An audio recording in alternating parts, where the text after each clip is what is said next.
Hi, welcome to Behind the Bling. Today we are going to chat with Mr. Colin Shah, who is the Managing Director of Kama Jewelry, which is a leading B2B jewelry manufacturing house. Hi, Colin, how are you Hi, doing? Lonika. Very good. It's a pleasure having you on the show. So, first up, we would like to know a little bit about your personal journey as to you're not from a jewelry family, is what we understand. So, how did you decide to venture into the jewelry space? I grew up in a medical family, doctor family. My father was a doctor, brother, sister, they're all doctors today also. And right up to 11th, 12th in science, I wanted to become a doctor. Didn't get into the medical college of my choice because the Mandal Commission changed the Right. rules all across India and HSC marks were not good enough. You had to go through An the medical entrance. entrance exam Oh, again. So 11th, 12th, I did get 99 PCB. So I topped Jain wow. college, but I had to go through the medical entrance exam again and I got admission in Pune. Yeah. But my best friend at that time also got admission, and we used to have those lists, first Right, list, second right, list. right. So he got in on the first list. There was crazy ragging in those times. He had a nervous breakdown. He was admitted into hospital. Oh my So when God. my name came, I told my dad I'm not going, and I changed over to commerce. A lot of my father's patients in those times were diamond merchants. So I did this IGI diamond grading course, Okay. and that's how I got associated. That time GII IGI Right, right, right. was in Mumbai Devi, Hmm. and that was a GJPC institute. So that's where my journey, actually my I guess love affair with council started when I was 17. So I did Wow. that diamond grading course, and a few of my batchmates at that time were retailers in South. So I started with B2B at that time when I was 18. So that's how Wow. the journey started. That I was learning diamond assortment. So I learned polished assortment, and I sat on a gunty Yeah, for yeah. 2 years, learned how to cut and polish diamonds. Then Oh, you interned. actually learned how you Yeah, sat on yeah, the I ghanti learned. and Yeah, yeah. learned. For two Wow. years I did that because in those times, though I started my B2B journey, I wasn't sure whether Hmm. I wanted to be a diamond manufacturer, jewelry manufacturer. We were still, I was, Right. 18, 18. 19, Yeah. so hadn't made up my mind. But after the diamond manufacturing journey, I, interned in a Seeps factory for a year, and you know, jewelry seemed to be my calling at some point. And then I started Kama when I was 24. So, That is at very night, young. yeah. So we started with two people, just like how you Right, started right, recently, So we were technically a startup right. in those days. Those days. And my India B2B business was doing well, but like we were in the Gold Control Act though days in those Hmm. times, so the entire business used to be black. Hmm. There was cash when we Cash. were Yeah. collecting cash, and my dad, being a doctor, used to get very worried that who will marry you, with all this Black money. so black money. And then that's when I actually wound up my B2B business and started Kama for exports, Oh, because okay. exports was the only thing which Yeah. you could do In properly, check. officially. And luckily for us, in 91, with Hmm. Dr. Manmohan Singh coming in and liberalization happening, the new SEZ Act, a lot of things Right, happened in right, 91. right. So even an entrepreneur like me, we could easily get a loan from State Bank of Hmm. India to buy the Right. machines. The machinery manufacturers were willing to give 1 year LC credit Yeah. terms, like casting machines and things like that. And I started Kama. So that was, I mean, the initial journey. Wow. And now it is like the Kama No, no, jewelry. it's It's not the become so, Kama. so, Yeah. so big.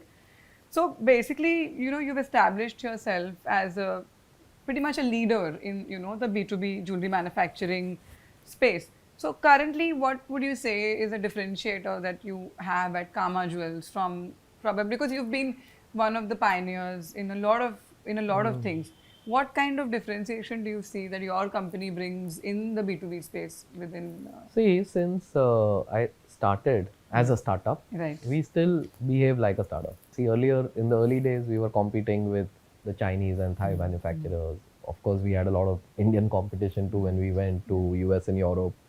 But from day one, the differentiation had to be quality and design, or design and quality, whichever order you want to Right. put it in. So we've just continued to stay focused on that. Hmm. We do Western designs, which are always a little on the Yeah. edgier side, I Right. would say, Right. and we try and be the best in class in quality. Quality.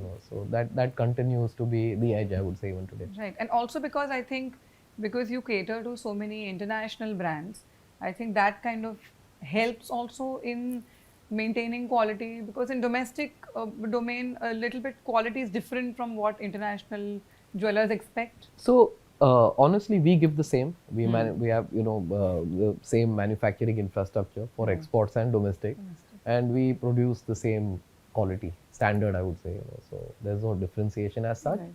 But more than, I would say, yes, earlier in the early days, it was customers who played a large part in helping us upgrade what Yeah. we are doing.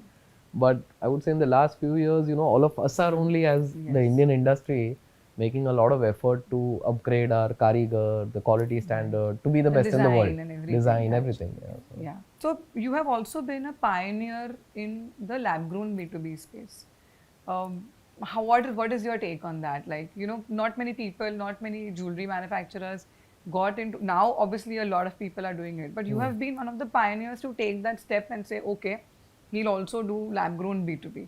So, like, what inspired you to venture into lab-grown B2B? To be honest, we started off because one, there was the price difference, and second is that 5, 6 years back when we started, fancies were definitely a trend. Fancy diamonds in natural was always hard to get calibrated millimeter sizes and things like that. So from the design point, we were always forced to design what was available in natural. Right. And lab grown gave us the ability of thinking out of the box, manufacturing practically everything and anything, which was possible. So earlier we started with that, though the price difference in those times was only 20-30% between natural and lab grown. So it started because it gave us the ability of manufacturing things which we couldn't do in natural. And now obviously it's the cost difference. It's the cost difference. Right. So but do you see like a lab-grown business to be a huge, big opportunity in India in the next coming years? I think India and globally, see, I firmly believe, and I've said it, many times in the last few years, that both will coexist. I guess once the dust settles down, there will be a customer and a market for natural, and there will be a customer and market for lab grown. Right. And like gold and silver coexist, and platinum, I guess natural and lab grown will also coexist. I think designers, retail space, everyone will evolve into what their offering is in lab grown and what their offering is in natural. Right. So, also in your journey, you've played a very key role in the industry as being the chairman of the council for a long tenure, and you've done a lot of good for the industry with the government and all of that. So, some key things that you've obviously done, which has actually radically changed the industry. Fortunately or unfortunately, my tenure as vice chairman started. So not so long. I was chairman for 2 years, but it maybe it seems like a long time. Yeah, because we just knew Colin is like he's the chairman. Okay, so we came when that scam happened, right in 2018. Right. So when I started my tenure, the image of industry was maybe a little tarnished. Yes. Whether it was bankers, there were fellow jewelers who were coming by. For a long time. Yeah, my Nobody children aren't getting admission in school, you Right. tell anyone, the public markets, IPO, equity markets were very low. Yeah.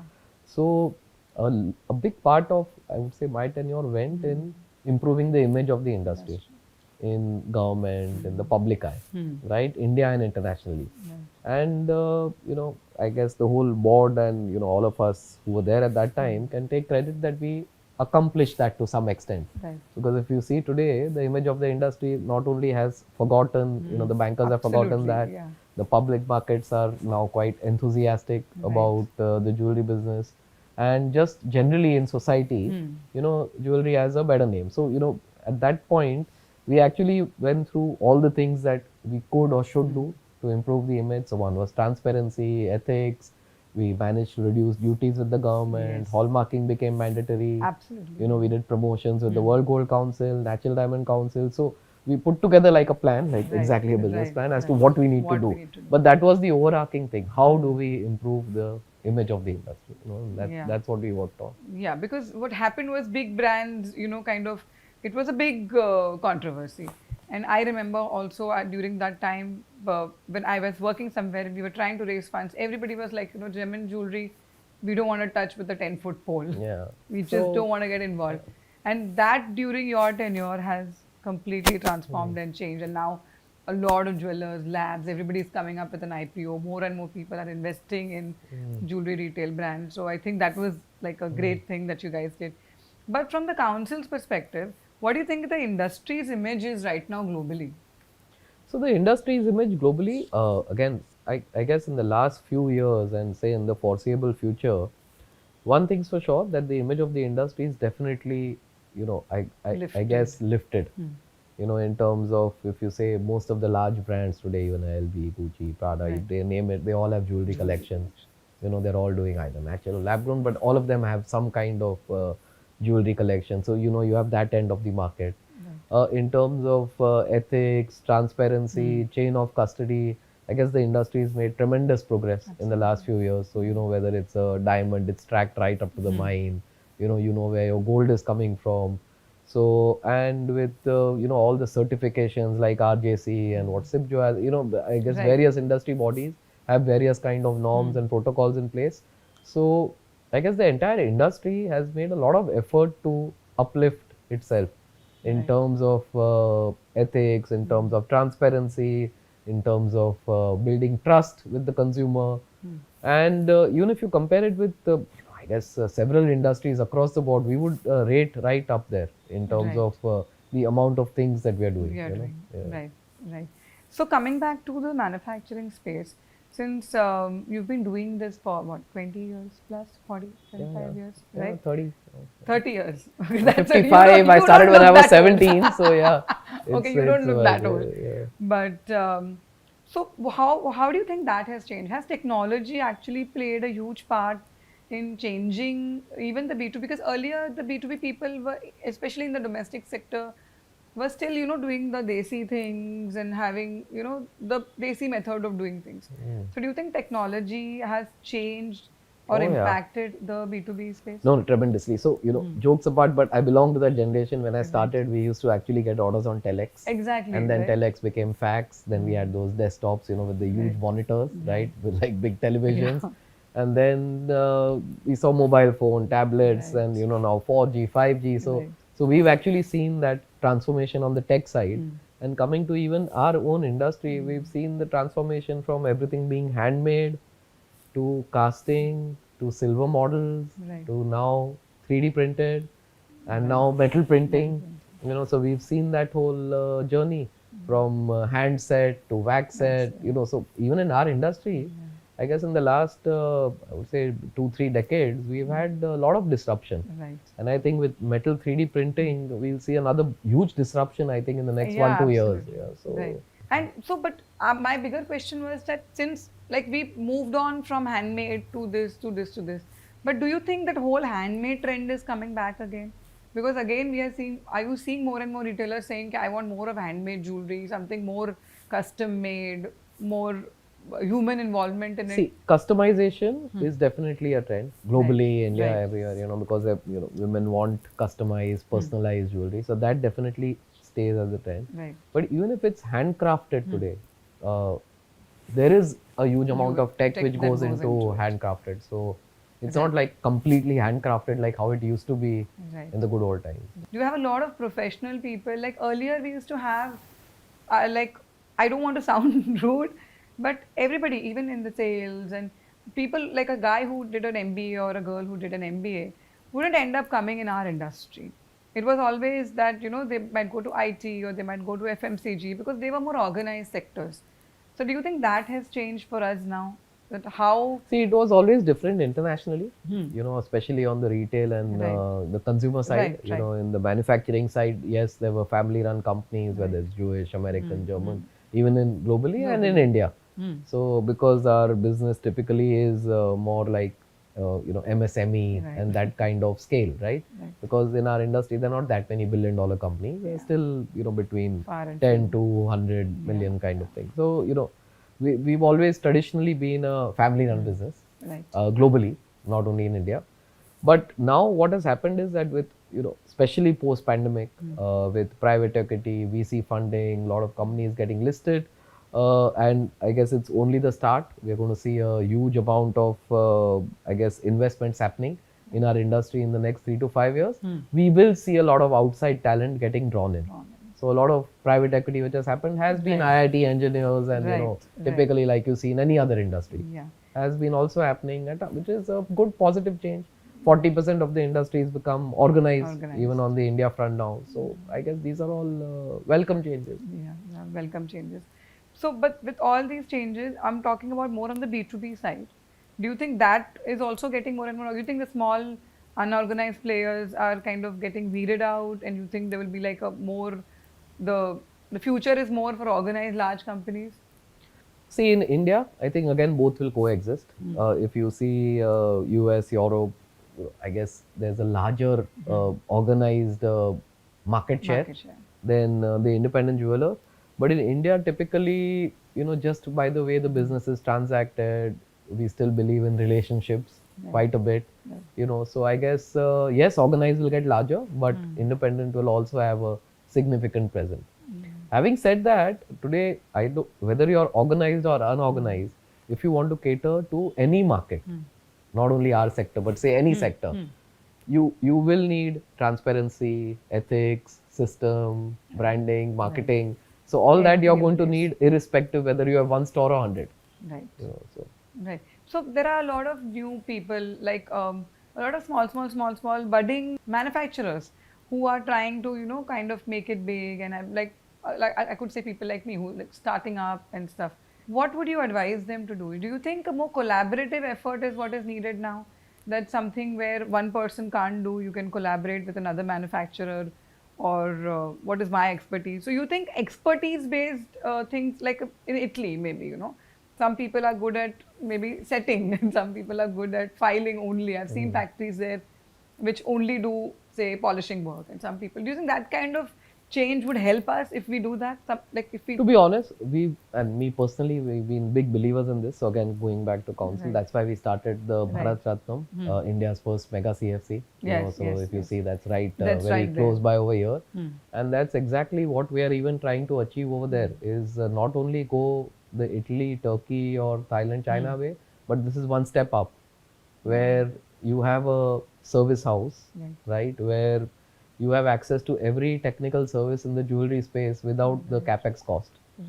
So the government, the Commerce Ministry has graciously, invested more than 100 crores in the infrastructure of this building, and we have every service. So, like for example, since you mentioned yourself, do you have a platinum casting machine? No.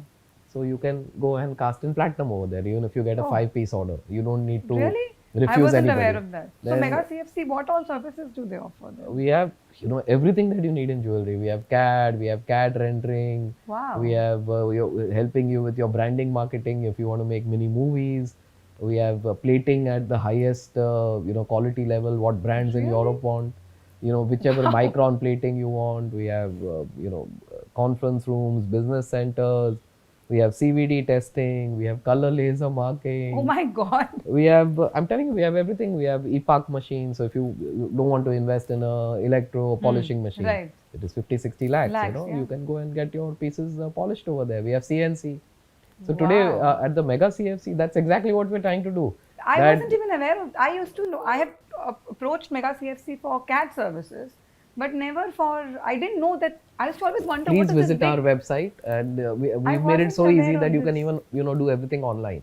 So today we have customers even in China, Oh my God, in this is like Dubai, a revelation. who can upload their CAD file. We can cast it for them and ship it, from here. So Wow. And it's in an export promotion zone. So no, internationally. we cater to both. It's at the gate of seats.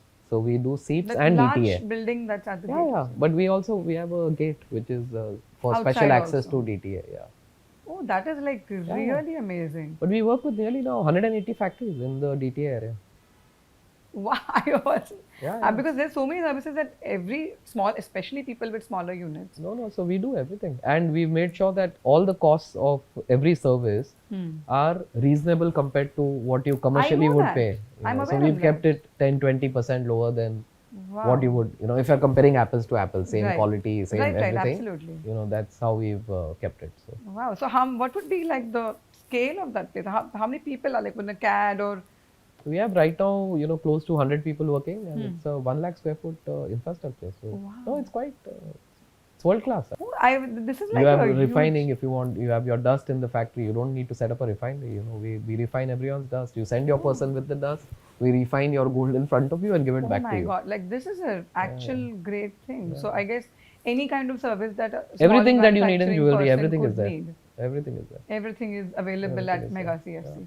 Okay, this is like a really, really important thing I think that you mentioned because it's great for people to know this. Yeah. I don't think many people are aware of this because I wasn't aware of this. That Mega CFC offers all services, not just CAD. I always thought it's only for CAD. So like how does it work? So if I want to Asia's export, first metal 3D printer is there. There's no one in right? like so Yeah, printing in titanium, platinum, gold. we can We're do the that. first. Yeah. Oh, and so if I'm say a domestic manufacturer and I want to export something, so is that possible through Mega CFC? No, Mega CFC won't do your exports. It's a service provider. So it will do your casting for you. This that. Exports you only have to do. No, you have to do your own. Okay, I just thought maybe that service is No, no, also no, given no, because considering it's inside seems as well. no, no, no. That doesn't happen. Again, coming back to Kama, what is probably your vision for Kama Jewels? See, we want to continue to be what we've been good at last few decades, I would say. B2B, differentiated, unique, and our specialty is 10,000 to 1 lakh, fast fashion. That's what we do. Right. So, we just want to continue to focus and be the best in class in that category. Right. So, but you also offer as Kama a white label jewelry brand, right? In We the co-create brands with all our Retail retail partners. partners over the years. Yeah, many we've done over the years, and we continue to do that because that will be one of our main USPs even to the customers that we work with. That we can build brands Brands. which are technically superior, design superiority, for them. Right. That's the value add that we bring to our retailer. Right. Because I'm sure, like you and me, we all face that. Why should I work with you, right? So that's one of the main reasons why they. And then you also provide them branding solutions in store, like it's like a shop in shop. We provide end to end. We do their if they want their Instagram posts, photography, Wow. videos, in-store training, their point of sale material, training their. I mean, it's like 360 Everything. degrees. So all the It's points everything. are Yeah, covered. yeah. So that's Today like you a have to do huge- everything. right. Nobody That's like a wants only huge- one.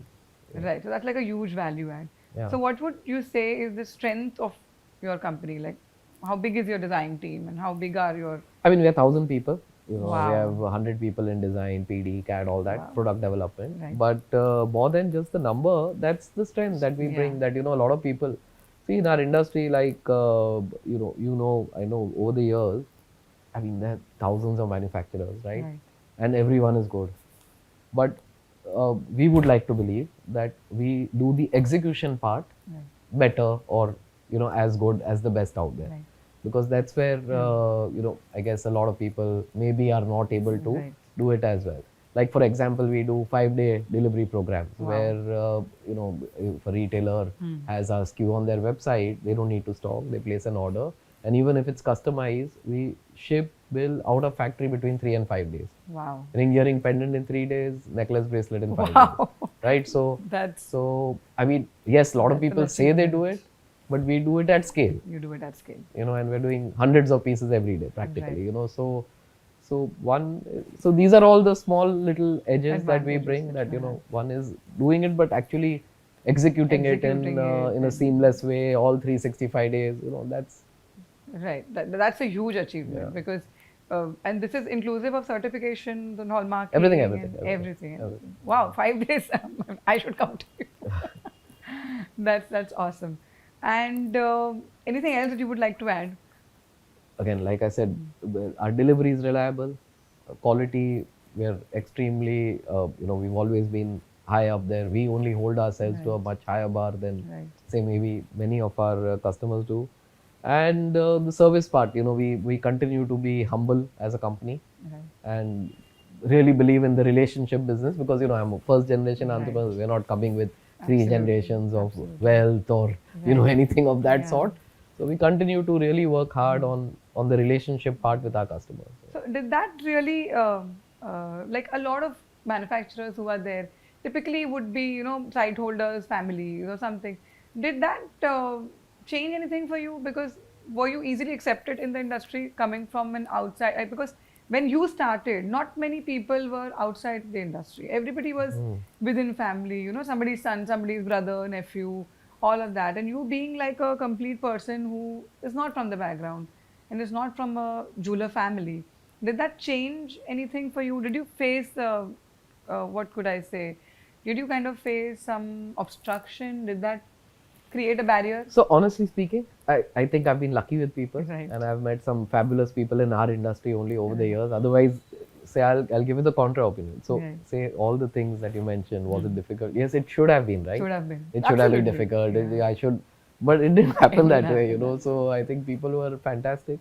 Whether it's exports or domestic, they were all happy to give a chance. Right. So I guess giving you a chance, that people are willing to do. Right. If you fail, then maybe you don't get another chance. So I've made sure that I Right. keep my word. You know Yeah. what I mean? Or rather, we keep our word as a Right. company. And people have been fabulous. I've been lucky with diamond merchants, partners, customers. I have not really had, not to say that in 30 years I've never had a bad experience, Right. but they've been too far and few Right. to remember. It's been Right. more or less a happy journey. That's amazing. Again, a very controversial question. With this growing gold rate, at the rate market is going, with the gold reaching exponential prices now, you think as a manufacturer we are facing as an industry? You think the manufacturing units are, because ultimately we are gold forward, we invest the gold, we get it at say X number of days. So do you think that might change in like the coming years? Like, would you think that with this current coal price, it is not possible for us to invest gold for the retailers? Uh, See, it's going to be survival of the fittest. Right. Okay, so that will happen. Right. And maybe that's not such a bad thing. So, there'll be some amount of consolidation, Right. from the industry Right. point of view, because we do have too many Players. manufacturers, too many retailers. There's Absolutely. like, today you take telecom industry in our country, we have three companies. companies. You take any other airlines, you have maybe four, five companies. So in our industry, we do have too many players. Yeah, we do. So some amount of consolidation, I think, will happen on both ends, retail and manufacturing. But having said that, I think what will really happen is, see, in any market, whether it's India or globally, the price points don't change. Right. Over there, say it's $1,000, €1,000. In India, say it's 1 lakh of rupees or 50,000 rupees, right? Absolutely. Yeah. But the bill of material in that price point will change. So as gold rate goes up, we've already seen 14 carat is getting more and more accepted, Right. and maybe now the future will be more 9 and 10 carat. In So I India guess, as well? Yeah, in India as well. India, who would have thought, when 14 I and started, and see, maybe our generation has seen again. Right. So nobody thought that diamonds below VVS would sell. Right. And today, everything sells. So anything and everything which we thought, US is buying, now is selling in India. Absolutely. Right? Who would have thought lab grown would Would sell, sell. right? No So why, 9 carat is also not far away. Right. I think the minute hallmarking I starts was in just 9 going to carat. ask you So, that. earlier industry only asked for 14 and Right. they accepted. I don't think they'll have an issue to accept, Accept 9 9 at some and- point, and maybe once that happens, then again the diamond and gold ratio will change in the jewelry. And the consumer, I don't think they really, as long as you're giving, if you say you're giving 9 carat and you give 9 give carat, 9 they don't carat, have an issue. They don't have an issue. So you think that might change in India? Like in India, still people buy jewelry as a store of value, and something as they look forward to buying jewelry as an investment more than just a glamorous product or something for you to flaunt. So you think in the future 9 and 10 carat will be accepted largely across India? See, 9 and 10 carat, or what fundamentally you touched upon is store of value, is completely dependent on the exchange return policy given by the retailer they buy from. Right. So as long as the retailer they buy from assures an exchange return policy which is within the norms of what a consumer is looking for, right? They will buy. Why will they have another opinion on? I think that's the fundamental thing, the return policy.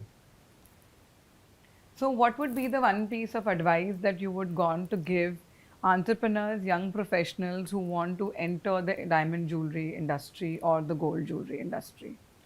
See, our industry generally is an industry which is very cyclical, and I guess the bad cycles come more often than the good cycles. So the only thing which will continue to help you in all those tough times is hard work.